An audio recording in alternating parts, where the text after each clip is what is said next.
नमस्ते दोस्तों, ट्रेडिफाई में आपका फिर से स्वागत है, जहां आपको मिलती है फाइनेंस और आईपीओज की प्रामाणिक जानकारी। आज हम बात करने वाले हैं एक नए मेन बोर्ड आईपीओ की। Atlanta electricals IPO. सबसे पहले आईपीओ का ओवरव्यू देखते हैं। एटलांटा इलेक्ट्रिकल्स एक स्मॉल कैप मैन्युफैक्चरिंग कंपनी है जो मुख्य रूप से पावर, ऑन्टो और इन्वर्टर ड्यूटी ट्रांसफार्मर बनाती है। सबसे पहले ये एक मेन बोर्ड आईपीओ है, जिसका मतलब है कि ये कंपनी भारत के दो सबसे बड़े स्टॉक एक्सचेंजों बीएसई और एनएसई पर लिस्ट होगी। मेन बोर्ड लिस्टिंग आमतौर पर बड़ी और स्थापित कंपनियों के लिए होती है, जो निवेशकों को बेहतर लिक्विडिटी और भरोसा देती है। आईपीओ का टोटल साइज करीब RS 33 करोड़ है। इसमें से RS 100 करोड़ फ्रेश इश्यू है, जिसका पैसा कंपनी की ग्रोथ में लगेगा। बाकी RS 243 crore on for sale OFS है, जिसका पैसा मौजूदा शेयर होल्डर्स को मिलेगा जो अपनी हिस्सेदारी बेच रहे हैं। यह जानना जरूरी है कि पैसा कहां जा रहा है। प्राइस बैंड RS 18 से RS 54 प्रति शेयर है।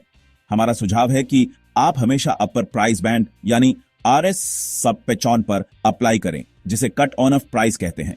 इससे अलॉटमेंट के चांस बच जाते हैं। आपको लॉट्स में अप्लाई करना होगा। एक लॉट में 19 शेयर्स हैं और अपर प्राइस बैंड पर आपकी मिनिमम इन्वेस्टमेंट RS 14,322 बनेगी। एक रिटेल निवेशक के तौर पर आप अधिकतम 13 लॉट्स के लिए अप्लाई कर सकते हैं, जिसकी कुल वैल्यू RS 1,228 बनेगी। अपडेट्स याद रखिए। सब्सक्रिप्शन विंडो 22 से 24 सितंबर 2025 तक खुली रहेगी। 25 सितंबर को अलॉटमेंट फाइनल होगा। 36 सितंबर को रिफंड्स और डीमैट क्रेडिट दोनों प्रोसेस होंगे और आखिर में 29 सितंबर को शेयर की स्टॉक मार्केट में लिस्टिंग होने की उम्मीद है। और हां, यूपीआई मैंडेट कंफर्म करने की आखिरी तारीख भी जब 22 सितंबर शाम 5 बजे तक है। इसे अप्रूव करना न भूलें, वरना आपकी एप्लीकेशन रद्द हो जाएगी। अब समझते हैं कि आईपीओ से जुटाए गए पैसों का इस्तेमाल कहां होगा, क्योंकि यह कंपनी के फ्यूचर प्लान्स का आईना होता है। कंपनी ने बताया है कि फंड्स 3 मेन कामों में लगाए जाएंगे। पहला, लगभग RS 20 मिलियन पुराने कर्ज चुकाने में इस्तेमाल होंगे। यह एक पॉजिटिव साइन है, क्योंकि कर्ज कम होने से कंपनी की बैलेंस शीट मजबूत होगी और इंटरेस्ट का बोझ घटेगा, जिससे प्रॉफिटेबिलिटी भी बढ़ सकती है।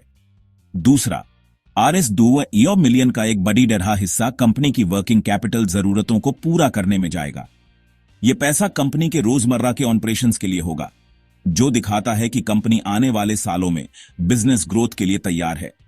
और बाकी बचे हुए फंड्स को जनरल कॉर्पोरेट पर्पसेस के लिए रखा जाएगा, जो कंपनी को भविष्य के लिए फ्लेक्सिबिलिटी देता है।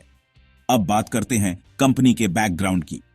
एटलांटा इलेक्ट्रिकल्स को इस फील्ड में 30 सालों से भी ज्यादा का गहरा अनुभव है, जो इस सेक्टर में इनकी रिलायबिलिटी और मजबूत पकड़े को दिखाता है।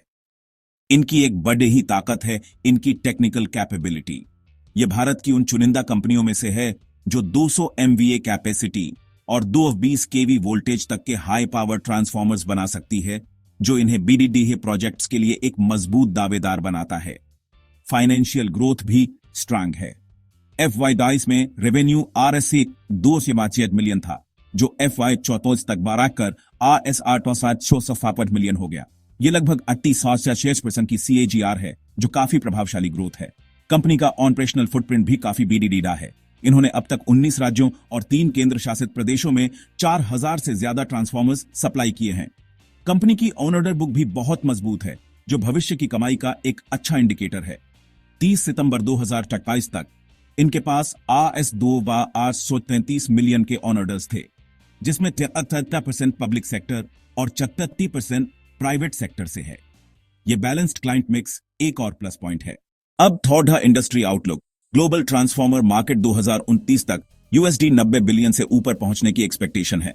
एनुअल ग्रोथ 6% इंडिया में पीक इलेक्ट्रिसिटी डिमांड FU 2030 तक 277 GBU और FE 2030 तक 360 GW तक जा सकती है। इससे ट्रांसफार्मर डिमांड और बढ़ेगी। Data centres, EV charging, Indian railways high speed train, सभी की वजह से 666 S30 kV रेंज ट्रांसफार्मर्स की डिमांड भी तेज बाराच रही है। रिजर्वेशन ब्रेकअप कुछ इस तरह है। QIBs not more than 50% retail, not less than 35%। NIEs यानी नॉन इंस्टीट्यूशनल इन्वेस्टर्स के लिए कम से कम 15% का हिस्सा रिजर्व है, जो हाई नेटवर्थ इंडिविजुअल्स को टारगेट करती है। अब बात करते हैं लॉट साइज डिटेल्स की। आईपीओ में इन्वेस्टर्स को रिटेल और एचएनआई जैसी कैटेगरी में बांटा जाता है। रिटेल मिनिमम इन्वेस्टमेंट है 8 लॉट, जिसमें 19 शेयर्स हैं और टोटल अमाउंट है RS 14,330। रिटेल कैटेगरी में आप मैक्सिमम 13 लॉट्स के लिए अप्लाई कर सकते हैं, जिसमें 237 शेयर्स होंगे और टोटल इन्वेस्टमेंट होगी RS 1,230। इसके बाद आती है HNI कैटेगरी। SHNI के लिए मिनिमम इन्वेस्टमेंट 14 लॉट्स की है, यानी 259 शेयर्स, जिसकी वैल्यू है RS 2,504। और BHNI के लिए मिनिमम 77 लॉट्स, यानी 1,33 शेयर्स, जिसकी वैल्यू है RS 10,2 या 8,20। चलिए अब कंपनी के फंडामेंटल्स को समझने के लिए इसके स्ट्रेंथ्स और रिस्क्स का एनालिसिस करते हैं। सबसे पहले कंपनी की ताकत। 30 ईयर्स का एक्सपीरियंस और पैन इंडिया प्रेजेंस, जो मार्केट की गहरी समझ को दर्शाता है।